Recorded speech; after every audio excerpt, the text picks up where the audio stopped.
how hard are you going to look at Mexico? Because you're going to think, you know what?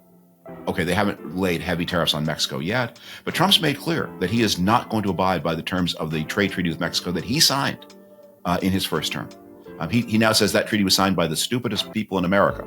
And that's the point. Broken clocks and all.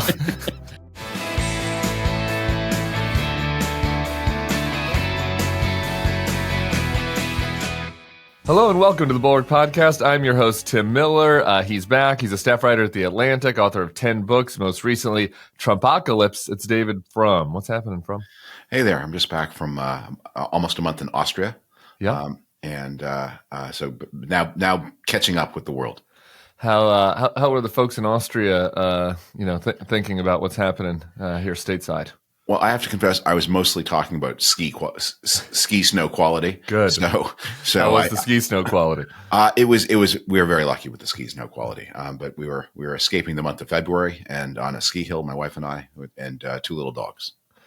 Well, that sounds lovely. Well, on the topic of Trump-Apocalypse, I was perusing your social media feeds, and I saw this nice summation of where things stand. Egg shortages, fatal measles outbreaks, airplane crashes, crypto scams, tariffs, betrayal of allies, pardons and special favors for insurrectionists, crooked mayors, and online pimps. The American people have voted for change. I guess we'll get to all of those topics. Which one? I guess dealer's choice on which one you want to start with. Let's talk about eggs because I have a serious point to make about that. And it goes to a big structural problem in American politics. So the price of eggs has almost quadrupled since fall. And I if you're in the restaurant industry and you're buying sort of high-end eggs, you're looking at $8 a dozen. If you go to Walmart in the DC area, it's about $6 a dozen. There are some at $5.97, but a few at higher than $6. Now, everybody listening to this podcast, every Democratic politician in Congress knows this isn't exactly Trump's fault. There's an avian flu. The herd of egg-laying chickens has been culled, and there's a genuine economic shortage.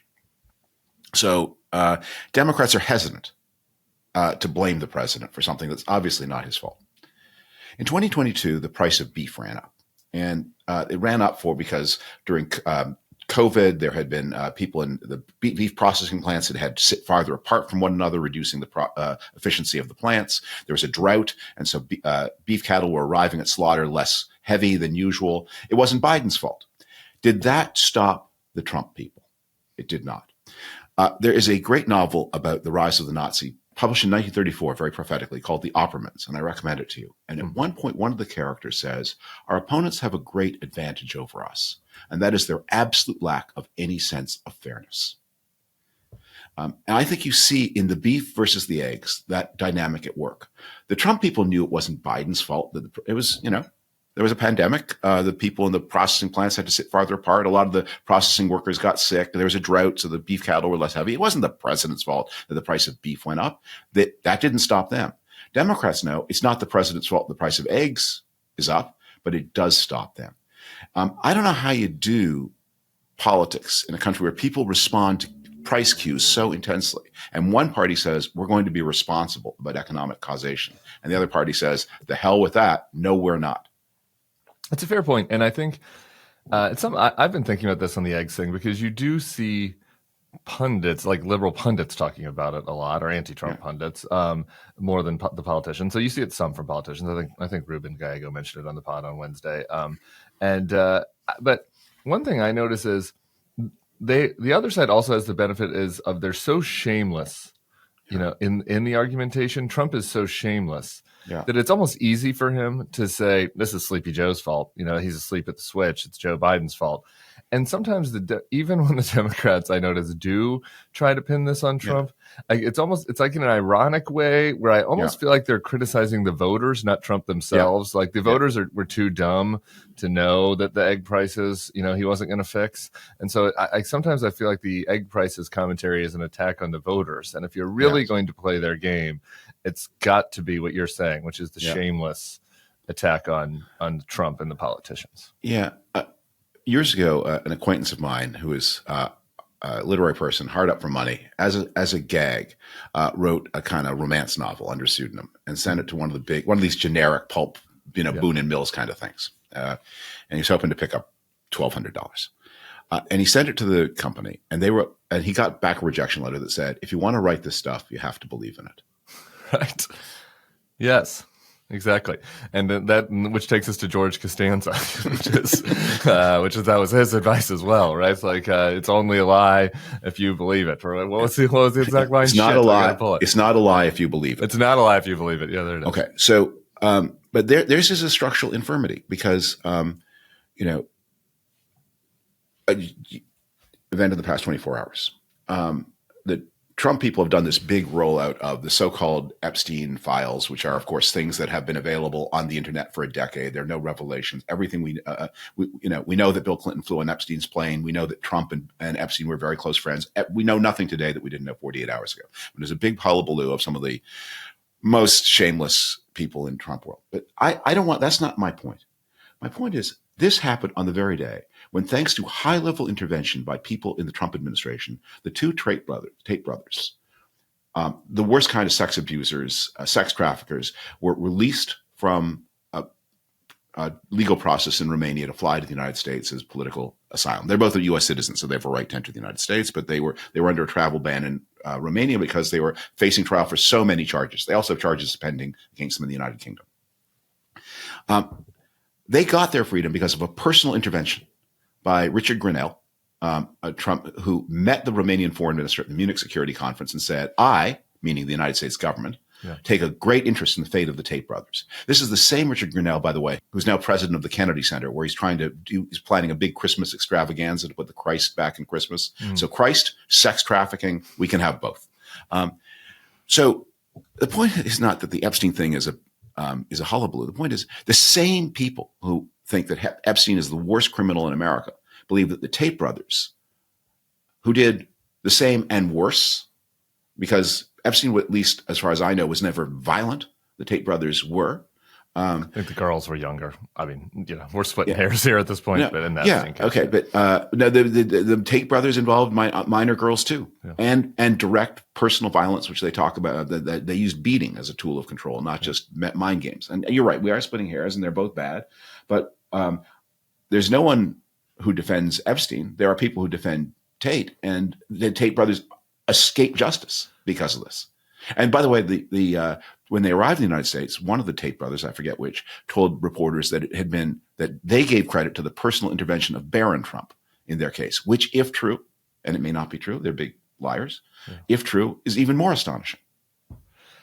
Yeah, I know you're writing about this for The Atlantic, but which people should check out. But I like the layers of hypocrisy, like even go deeper than that, and shamelessness, right? I mean, they were also literal groomers. Like this was the big attack on gays from the MAGAs over the last few years. That why they had "Don't Say Gay" in schools and all that was that there are the gays against groomers, which I guess Richard Grenell considered himself among, as a MAGA that would show up to these events.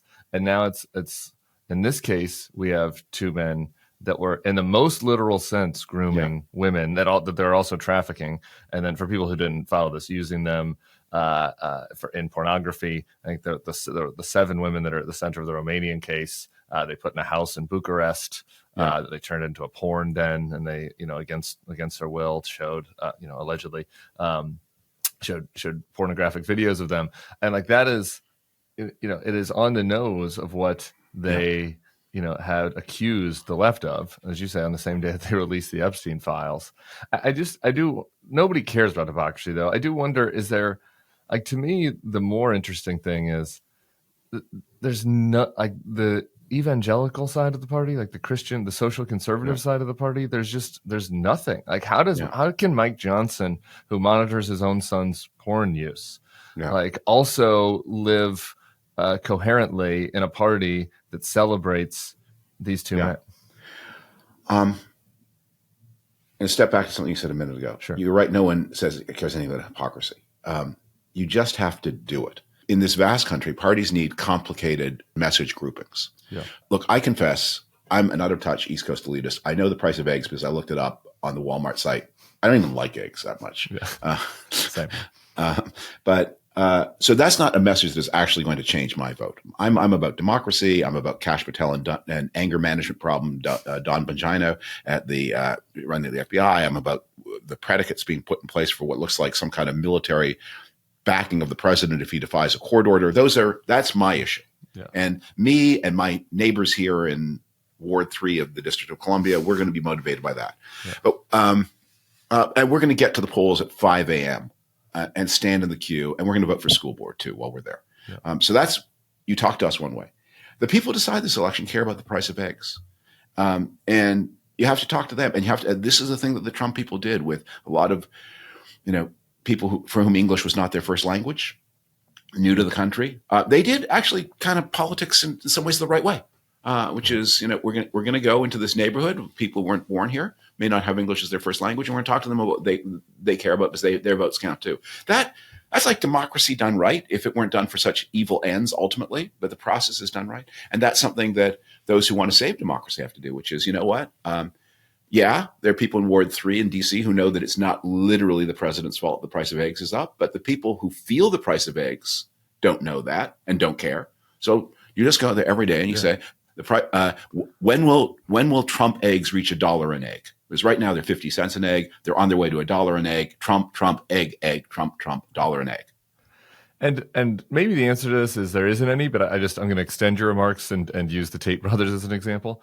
We know that the evangelical leaders and the political types in the Republican Party have completely sold their soul to Trump and don't actually care about these issues anymore.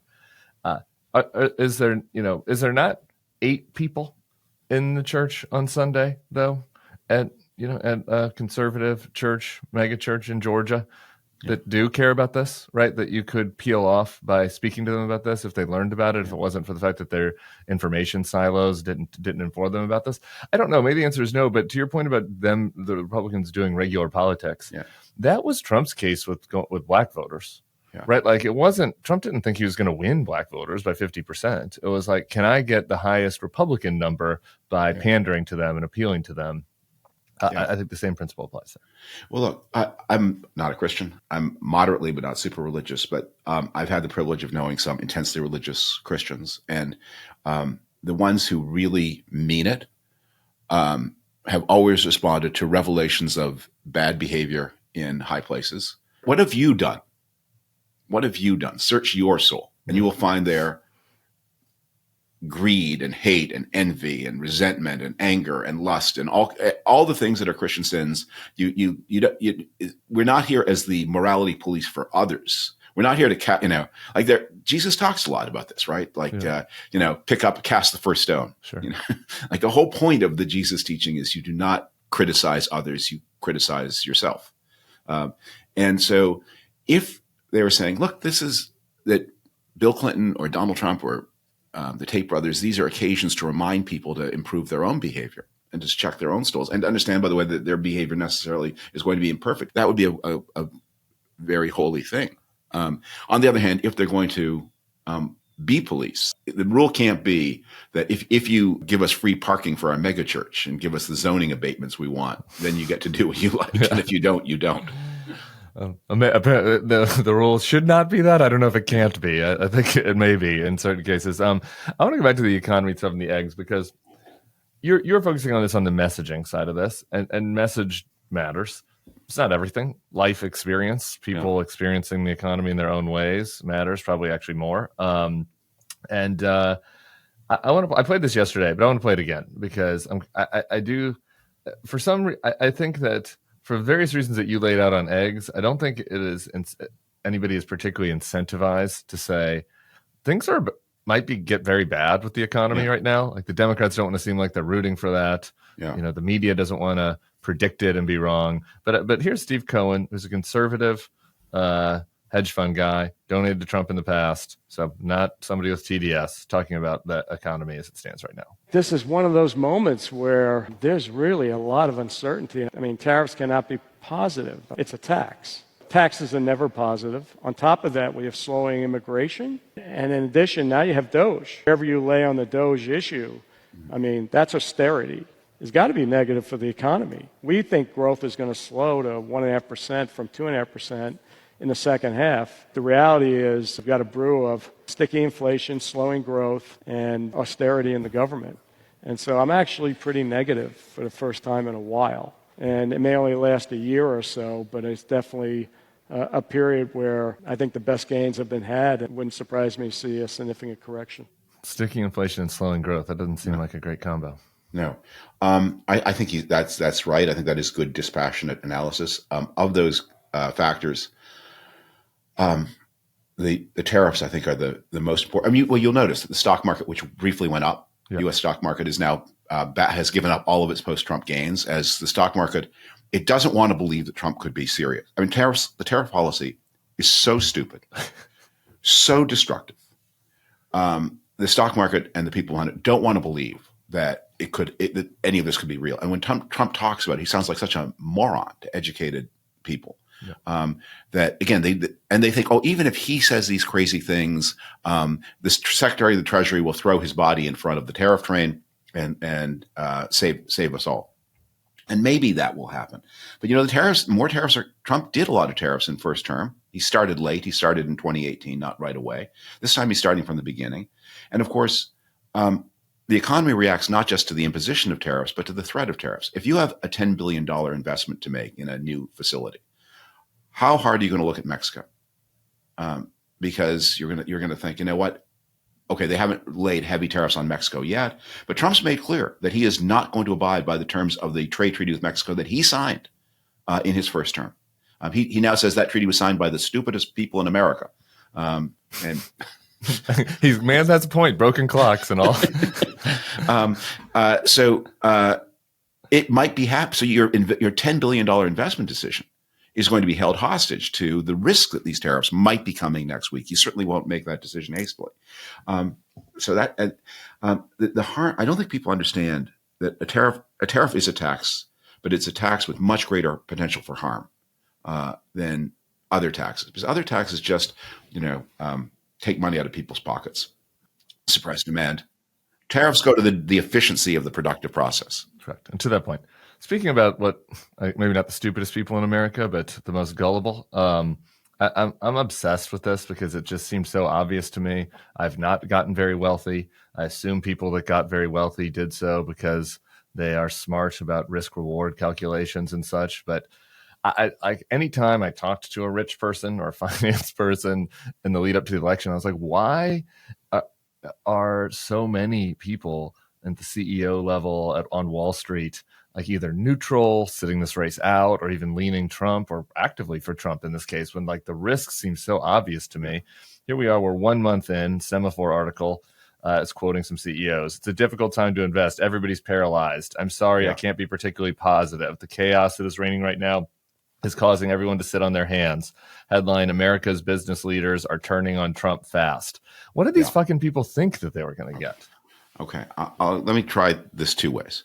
So first, like you, I'm not an especially successful economic actor, but my late father was, and he started with literally nothing and built a considerable business. One of his sayings was, "God blesses you by making you lucky, and then He curses you by making you think you're smart," and he would tell story after story about how you're driving the car in the Mario Kart video game, and the rocks are falling. And you don't know whether the swift turn to the left or the swift turn to the right is the right move. And a lot of people are just as smart as you, make the swift turn to the right and the rock falls on them. You happen, for reasons of dumb luck, to make the swift turn to the left, the rock misses you, and you get another chance to play the game.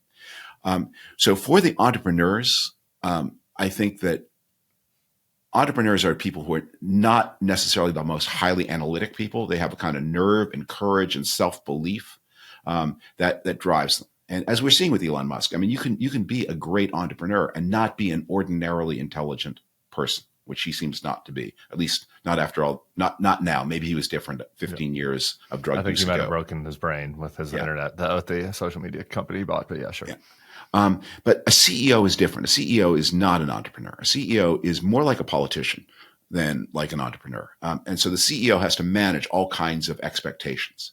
And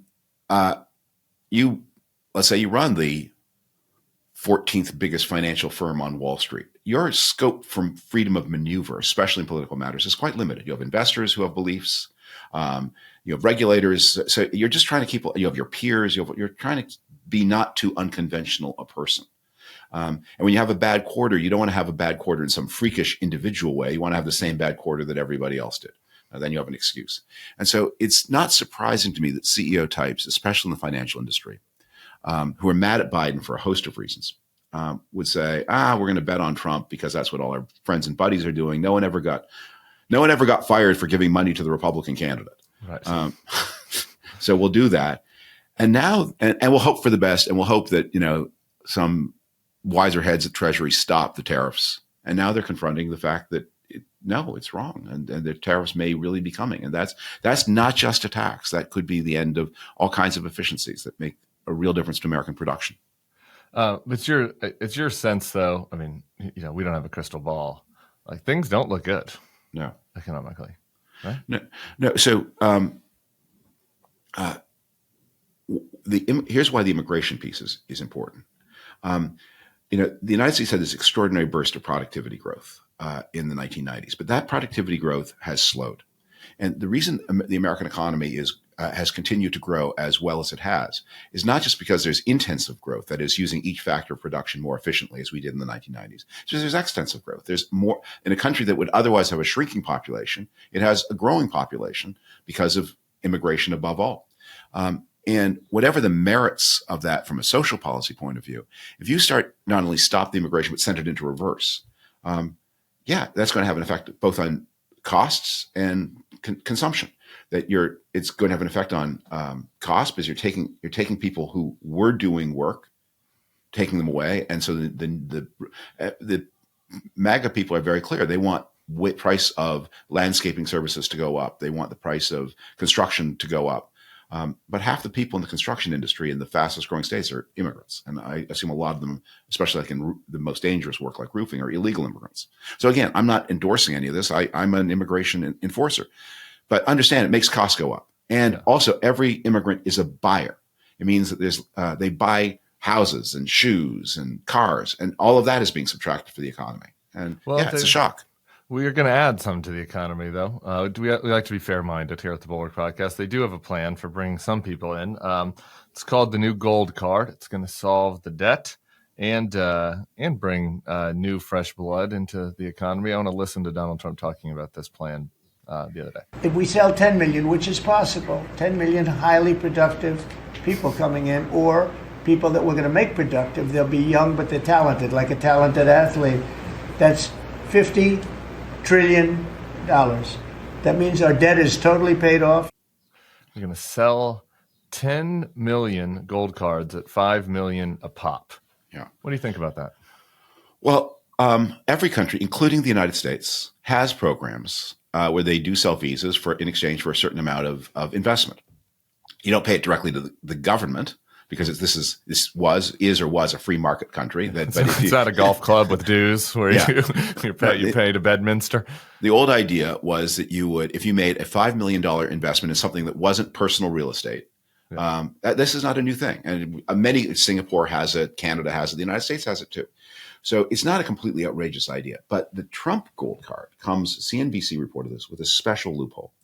The United States has a regime of taxation where if you are a high net worth individual, a high income individual, and you come to the United States, you are taxed on your global income. So you don't just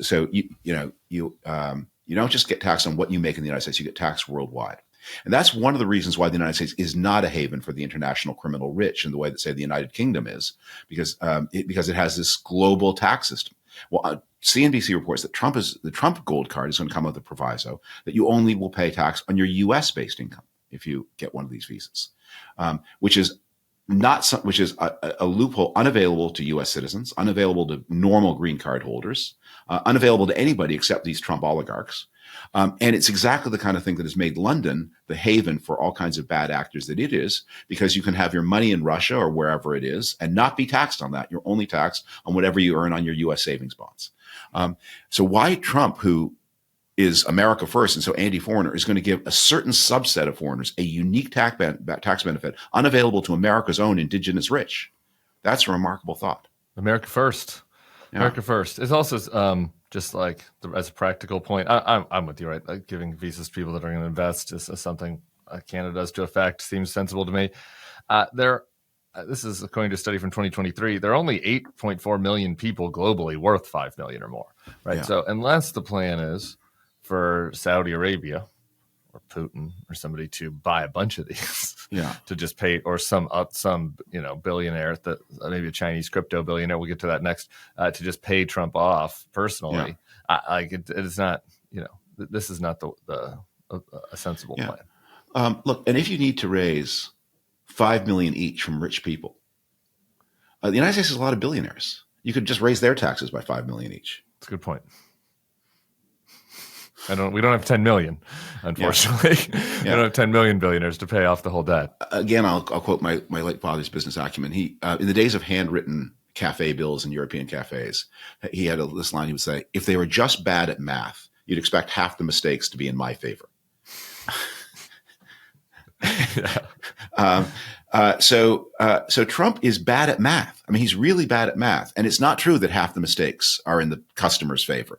All the mistakes are in his favor. And whether he's lying about how much aid was provided to Ukraine, whether he's lying about the impact of these things, he's a con artist and he sells these cons. But what I think the back in mind is there is somebody who said to him, "I would like to come to the United States. I will pay $5 million for that privilege if I don't have to pay tax on my global income." And Donald said, Don, there'll be something in it for you too. And Trump said, "That sounds good to me." That's a good point. Speaking of those scams, I do want to revisit the crypto story because I've mentioned this yesterday, but we have an update. The judge did grant the SEC's request for a stay in the case of Justin Sun. Justin Sun has given reportedly over 50 million, invested over 50 million in the various Trump Bitcoins. So Chinese Bitcoin magnate, just like essentially paying Trump directly and getting the government off his back for his fraud, for his alleged frauds. Look, the crypto industry is at bottom. It's a regulatory arbitrage bet because the question, what is crypto? And the American law says if you're a security, you're regulated by the SEC, who have lots of expertise and a very tough attitude to fraud. If you're a currency, you're regulated more lightly because, obviously, if the Dominican Republic wants to issue a new currency, that's not going to be regulated by an American financial. And if you want to trade Dominican Republican cruceros or whatever they are, they're issued by the Dominican Republic. That's euro. So that it's regulated not by the SEC in a more light way. So the crypto people, the reason it's called cryptocurrency is so that it's not regulated by the SEC. But nobody who invests in crypto is investing in it in order to go to another country and buy things. They're investing in it because they think it's a security. It's an investment. It's a store of wealth. Unless they're criminals. Except for criminals. They are using it for currency if they're criminals. But if they're the non-criminals and the industry is looking to the non-criminal, they are buying a security. And they were afraid. The reason that the crypto bet so heavily on Trump against Biden was they're afraid the Biden administration was going to say, you know what, this is obviously a security and it needs to be regulated with proper kinds of disclosures and statements of risk and conflict of interest statements by management and all the things that, all these fancy things that got us into trouble in 2008 have to do now. Crypto should have to do it. And the crypto was, no. While we want the United States government to bail us out and buy vast quantities of crypto, we do not want to tell people the things that we would have to tell them if we were regulated as a security. Yeah, and actually there was a statement also just yesterday on this point from the SEC where they said that these meme coins are essentially a collectible.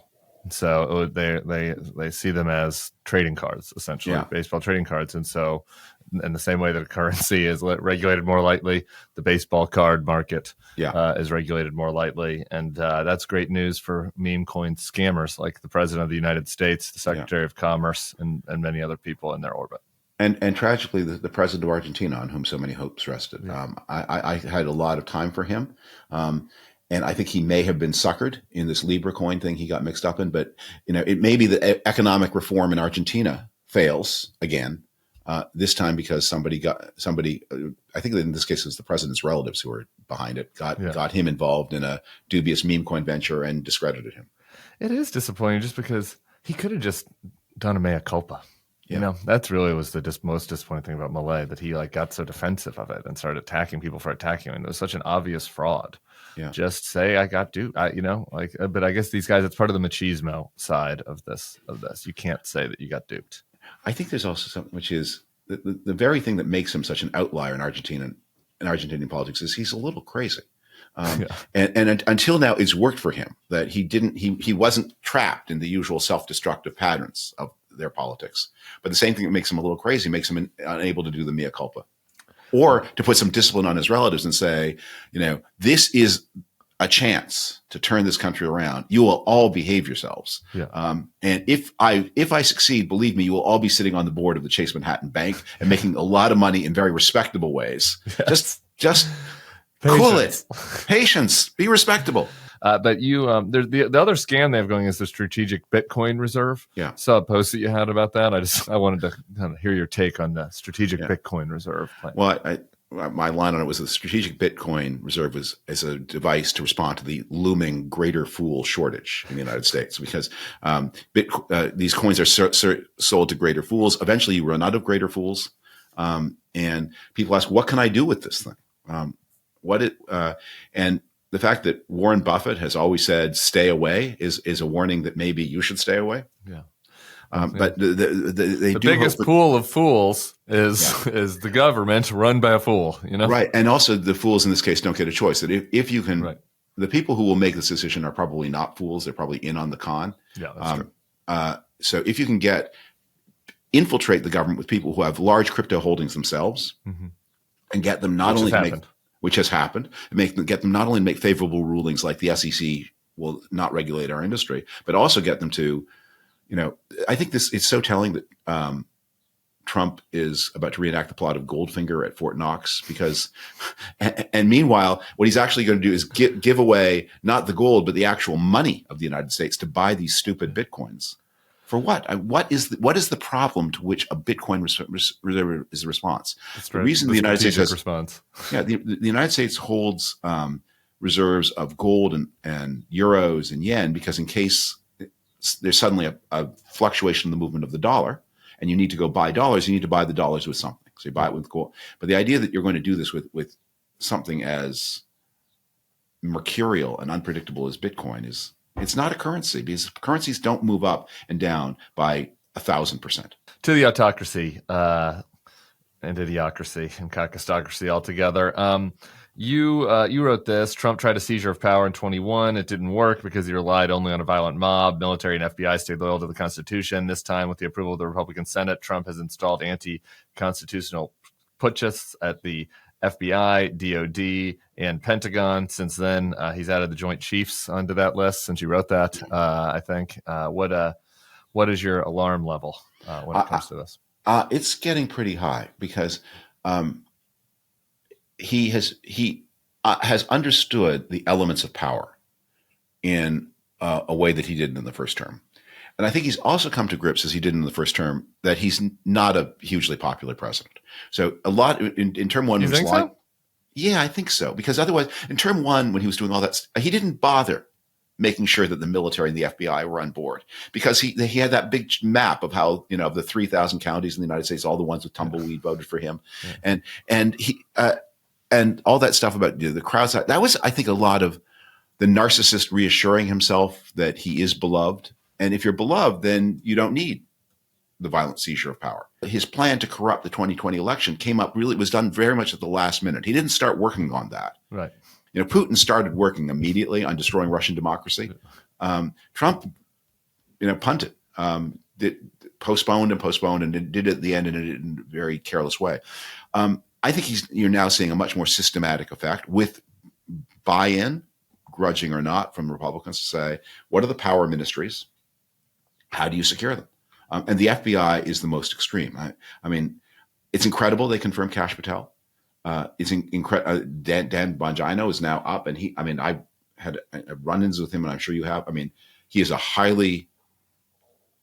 You wouldn't hire him to be deputy sheriff of Mayberry. He's erratic. You certainly wouldn't want him to be a school teacher. Yeah. You know, Yeah. like you wouldn't want him to manage your store if you had many stores and you couldn't oversee him day to day because Right. you wouldn't know if he'd start screaming at a customer. If he'd smack a kid. Yeah. Yeah. I mean, I've personally witnessed him lose his cool, and I won't tell too much about that because my colleague Jonathan Tate is writing that story for The Atlantic. It'll be up shortly. But I personally witnessed it. He's not someone who should be in charge of men with guns, but the FBI, and the other thing about the FBI as compared to the military is it's a relatively small bureaucracy, and the FBI director has a lot of power to ruin people's lives in who work for him, because as Patel is doing, when you say we're moving 500 agents to Huntsville, Alabama, what you're really giving is, of the 500 agents, suppose 400 are in serious relationships or married, you're forcing a large proportion of the 500 to make some important career choices as to whose career will be followed. And you can force, and by sending people to Huntsville, you can put a lot of pressure on them to leave the agency altogether and create vacancies for you to hire more politically malleable people. And I think that's a big part of what Patel has in mind. Yeah, among the politically malleable people, we have a couple stories from Kash on what he has in mind. He wants to live part-time in Las Vegas, apparently, according to the Wall Street Journal. He lives in a home there with a timeshare scammer, rich guy. I guess we don't know if he lives with him, but he lives in that man's home, according to the Nevada Independent. And he has a plan for hiring MMA fighters into the FBI. Let's hope that that's a romantic relationship, because if not, there was this was long ago, but there was a serious scandal in the District of Columbia when I first got here, that the chief of police was living in this 3,000 square foot condo in fancy building near the Navy Memorial that belonged to somebody like this. Yeah. And they were not romantic partners. It was just a bribe. And that was, anyway, and eventually the whole thing came down and this chief of police had to resign. But the head of the FBI should not be accepting free stuff from people. No, he shouldn't. But that might end up being the least of our problems. Then we have also Raising Cain, the new chairman of the Joint Chiefs. The way Trump tells the story, Cain, who's a 3-star general, told him in 2018, I guess when he's still a general, that he loved Trump. He would kill for him, and slapped on a MAGA hat on his head. There's kind of this cute Politico story as if it's 1998, where they're writing about how this might be a problem for him because that is against the rules and regulations of the military. And maybe Tom Cotton or somebody will say something about this. I find that hard to imagine, but that's a little alarming. Yeah, you have to separate Cain in one way from some of these other people, because he did have a very distinguished career. Sure. And he does seem to have been, unlike Kash Patel, where again, you wouldn't let him run a store. Yeah, absurd. This guy, he was a very admired 3-star general. Sure. It's also true that being a 3-star general is a very different job from being a 4-star general. A 4-star general is managing this giant global supply chain, and we assume that they are personally courageous because they were once 1-stars, 2-stars, and 3-stars. But 4-star work doesn't take a lot of personal courage, and shouldn't. I mean, you're sitting in an office building, moving billions of units of stuff around the planet, and it's a political job. And it also, what you want in a 4-star is, there's a reason that they never made Douglas MacArthur chairman of the Joint Chiefs of Staff. Brilliant and brave as he was unstable. They made George Marshall because he was stable. Yeah. And those are important qualities. And the most important thing is in that job is the ability to look the president in the eye and say, "No, sir, that would be illegal. Sir, may I have your order in writing, and then I will give you my resignation in writing, sir." Yeah. That doesn't seem likely from somebody that says that they love Trump and will kill for him, but who knows? I would love to be surprised. Lastly, I wanted to talk about Ukraine. So Trump and Zelenskyy are meeting today, right about now as we're taping. So by the time this is out, the meeting will already have happened. This is reportedly about inking the deal on the rare earth minerals. So I'm wondering what you're thinking about the state of play. Well, I think I would encourage people to watch that clip where Trump is asked, did you call Zelenskyy a dictator? And he said, did I? I don't remember. Did I say that? Because that story is being played as if he's senile. Yeah. But when you watch his face, he's like daring the media to call him on it. Like he knows perfectly well what he did. He is toying with somebody. He's enjoying power without responsibility. He's enjoying the cruelty of what he said. Trump, I think, is in some ways mentally deteriorated from the man he was 30 years ago, but he is not out of his mind. And and you need to take that seriously into account. The deal, it's so shocking and upsetting because now the Ukrainians have done a good job of rewriting this deal so it doesn't mean very much and it's not as predatory. But when this war is won, it will be the responsibility of the developed world to collectively find ways to finance the reconstruction of Ukraine. And that's going to be, the World Bank, I think, estimated the other day, more than $500 billion project. And over many years, but $500 billion. And so some of the money will need to come from frozen Russian funds. Some of it will come from the European Union. Much of it will, but some will have to come from the United States if we're to get the Europeans on board. And the thing everyone needs to understand as they gird for this is going to be a fantastic investment, as Marshall Aid was, as the reconstruction of the Eastern Europe was in the 1990s. You get the money back in richer customers, better trading partners, secure allies. You get it back so fast. You get it back to the point where if you were to tell people how much the Marshall Plan cost, they wouldn't believe how little it was and what you got in return. This safe, secure world where, by the way, Americans don't have to learn foreign languages because all their allies learn English instead. Yes. Thank you very much.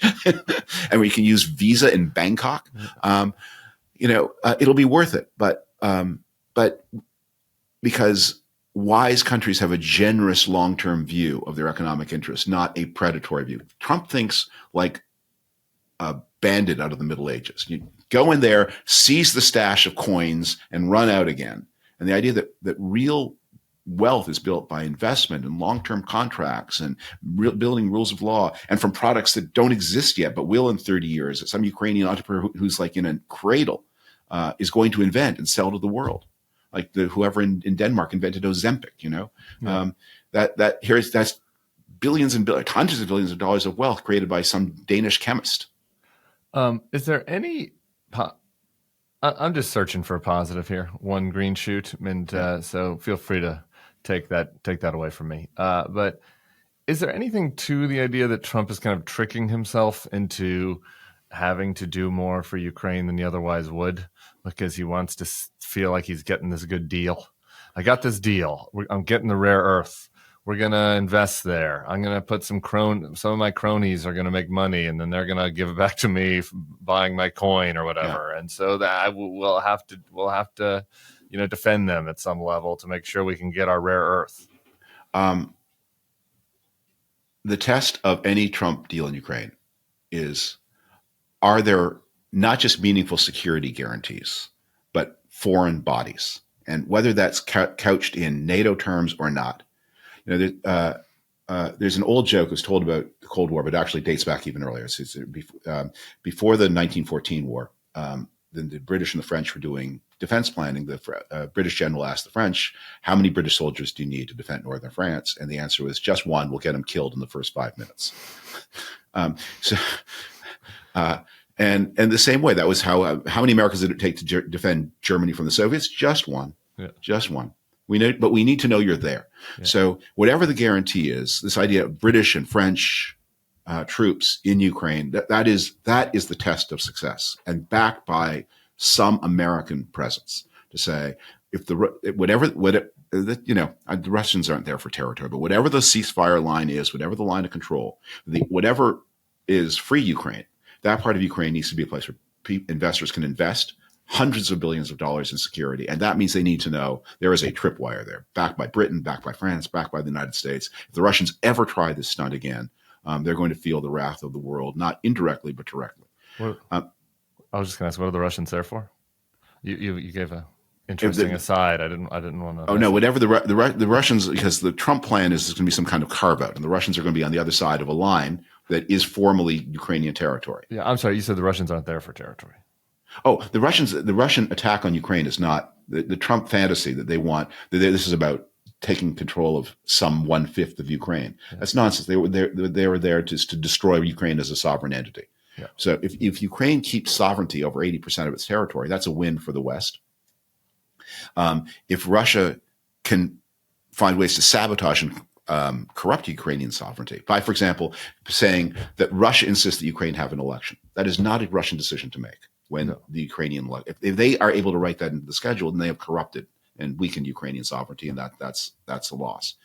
But when you say, can I be optimistic? I think there are things you can say about the Trump administration that are going to be positive.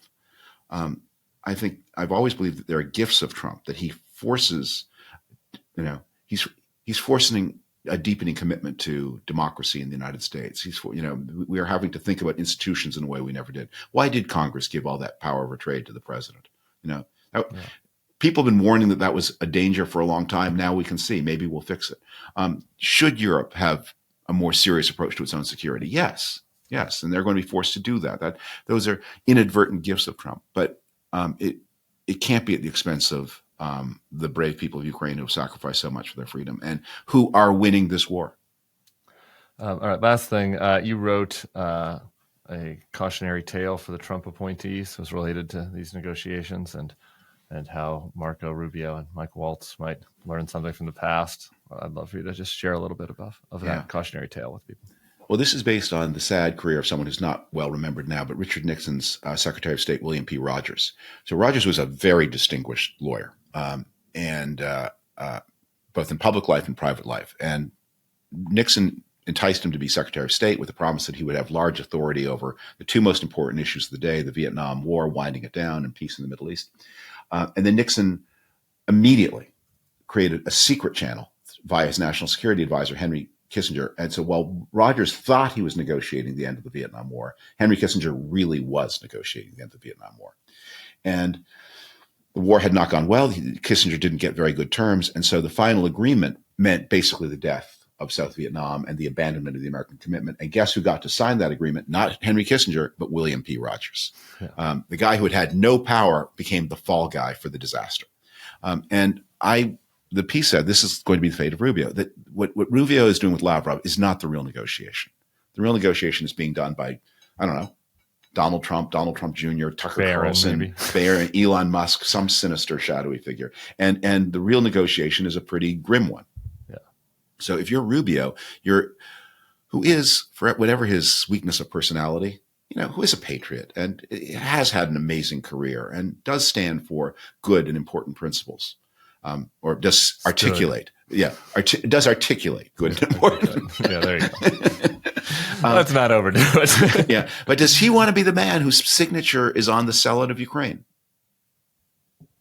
Yeah, I mean, he's already learned this lesson kind of in the micro, where the role of Henry Kissinger was played by the 23-year-old Doge guy, Big Balls, where Marco said, I as Secretary of State, we're going to protect the good parts of USAID, PEPFAR, a couple of other things, and then when Doge took over the payment systems, the little 23-year-olds were like, actually, no, we're not gonna pay for PEPFAR. We're going to override the Secretary of State on this. So PEPFAR, it originated in the Bush administration, and I have to give one of its leading advocates was someone who's now deceased, Michael Gerson, the head of the speechwriting office. You may have known him, very devout and committed person. And Bush is entangled in the Iraq war. It's not going well. And it's one of those moments where the president, who's always described as the most powerful man in the world, doesn't feel very powerful at all. He can't make things happen. And a small cadre in the Bush administration said, let's just do something good. At hundredths of the penny in the national budget, a figure that it won't even show up it's not even a rounding error because it's too small even for that. Yeah. But let's go save tens of millions of lives from the HIV epidemic in sub-Saharan Africa. It will cost us nothing in relative terms. It's a good thing. It's an exercise of presidential power. And when George W. Bush goes to meet his maker and God says, what did you do with this power? He can say, well, this is the thing that's going to head the list. Yeah. This is what I did. And here are 10 million souls beside me to testify that I made a difference. Like, how can you begrudge that with the vast wealth and power of the United States? It's nothing. And yet it means so much. Well, I guess when you only care about oneself, I think is the answer to it. And that's the situation with Trump. Gerson, I was recently reminded of one of his, he had many good turns of phrase, but one recently, when the king is a liar, truth becomes treason. That's very good, Michael Gerson. So he is missed. David Frum, thank you for the time, as always. And we'll be talking to you again soon. Bye-bye. All right, everybody else, we'll be back on Monday for another edition of the Bulwark Podcast.